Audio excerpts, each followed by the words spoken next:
Today, we're going to talk about conflict in your practice. We're going to talk about inflammation in your practice. We're going to talk about having tricky conversations and dealing with tricky situations. And if you're watching this and you want this download that's going to go with this, just type conflict in the area below. Or if you're getting this on email, just reply with the word conflict. Now, conflicts clarify.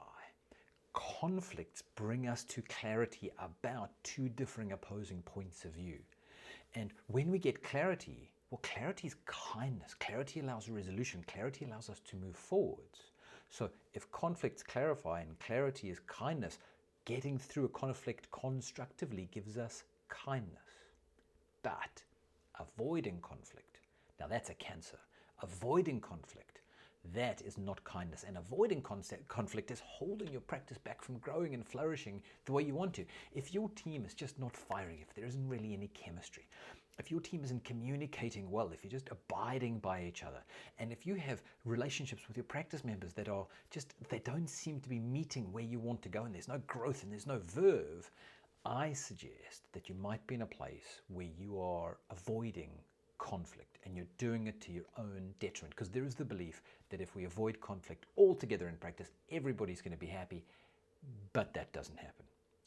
What happens is it's a festering, mouldering, smouldering lava under the surface that will erupt sooner or later. You cannot stop that. What you can do is get in front of it and do it in a way that's constructive rather than have it happen reactively in a way that's destructive. So if you want a family-based environment at your practice, if you want great chemistry with your team in your practice, if you want great chemistry with your practice members, then having a specific way to handle conflict is incredibly important. And I'm going to share a simple 4-step process with you.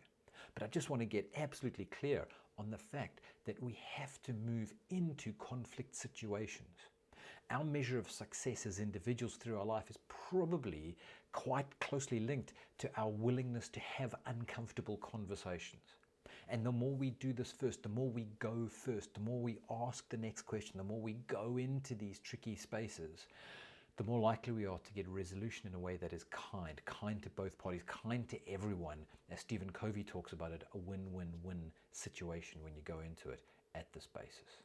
So I want to share with you a great 4-step process, a really simple 4-step process, a really magical process when you do it well, that's going to help us to get to clarity. And remember, clarity is kindness.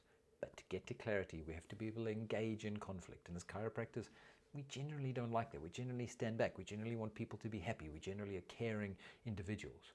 But I'm going to suggest that actually caring for someone is wanting to be kind to them, means that you want clarity in a situation, and that means stepping into conflict constructively. Constructively. This isn't about destructive, devolved ways of screaming and yelling at each other. This is a way to have heartfelt conversations in a way that really approach tricky spaces, and spaces that might have landmines in them. But if you approach it in a heartfelt way with this 4-step process I give you, you'll have a great chance of getting a very, very good outcome and actually having a much closer, more clear, more kind, more connected relationship on the other side. So let's do this. Let's go to the wonderful innate model, this model of human behavior, and let's see what it has to show us about resolving conflicts in a way that are constructive. So the 4-step process is going to follow the innate model. So the first step in the process is going to be to state your intention. And stating your intention is stating your why. It's really stating an agreement. I'm going into the space and I want an agreement with you here. My intention is to come into the space so we can resolve the stuff that's been happening in the last few days. I really haven't felt good about the way we've been talking to each other. I love to resolve it, and I'd love to be able to move on so that we're better off together. Is that okay? And you're getting an agreement from someone. And all relationships are based on agreement. So this is a micro agreement within a bigger relationship. And once you state your intention, and you state it clearly, you state it lovingly, you state it honestly, but with care and attention to the other person's state, because if you're going into conflict and they've been feeling the inflammation of a conflict, you want to do this with sensitivity. You don't just want to plow into this like a bull in a china shop. So you state the intention. The next thing you do is you state the data. So this is a quadrant 2 perspective, is you state the data. You don't state feelings yet, you don't talk about any of that. You go into the objective. You're going into this objectively. So this happened, then this happened, then that happened. And the other party should be able to hear something that's really, really important. When you do the data, the other party should be able to corroborate exactly that data with you. So many times when you do this process, you state the data and the other person goes, no, that's not what happened. What happened was this and this. And suddenly the conflict's gone. And then you go, oh, well, now there's nothing to clarify.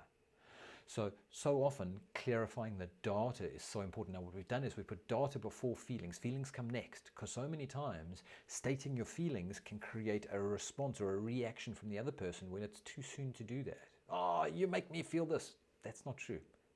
So we're not going into feelings now, we're going into data.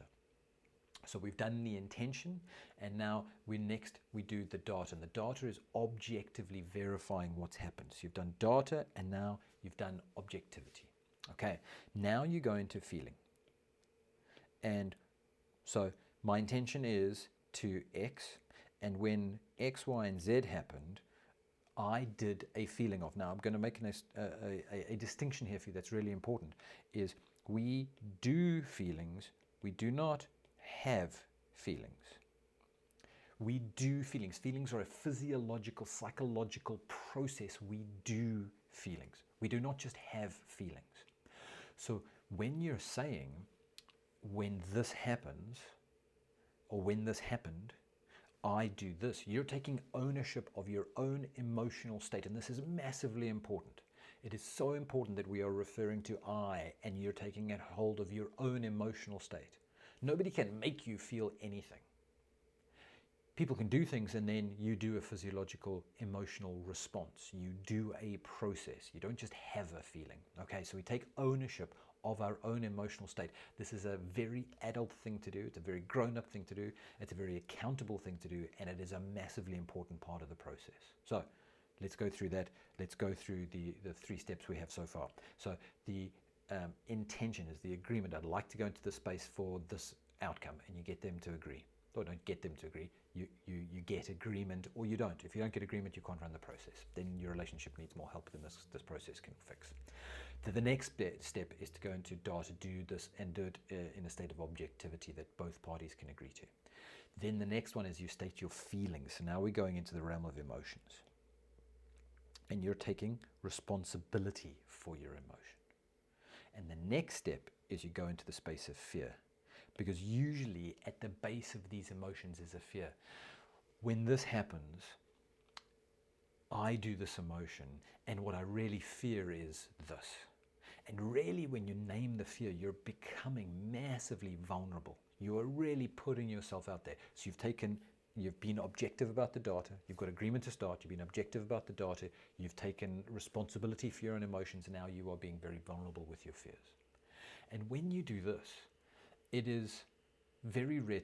I've never run this process where it hasn't had the other side soften into the process with you, so that they really connect with you on a deep level. Because so often we don't name the fear, we don't take accountability for our own emotions. But when you do that, the other party really steps up into the game. That's an invitation for them to come to the party and to be there for you. Now, only when you've done all of those steps can you propose a resolution. And remember, you are proposing a resolution. You're not telling them what to do. You might give a few options, and you're going to release the outcome. They might have an option that is much better for you. You also release them from having to say yes to anything at all. But when you run this process in a heartfelt way, in a connected way through this innate model, the agreement gives you your objectivity, gives you an accountable way of doing emotions, which then leads you to being vulnerable. And that leads you to resolution. And the resolution leads you to a new agreement on the whole relationship or on one part of the relationship. It might just be on one thing.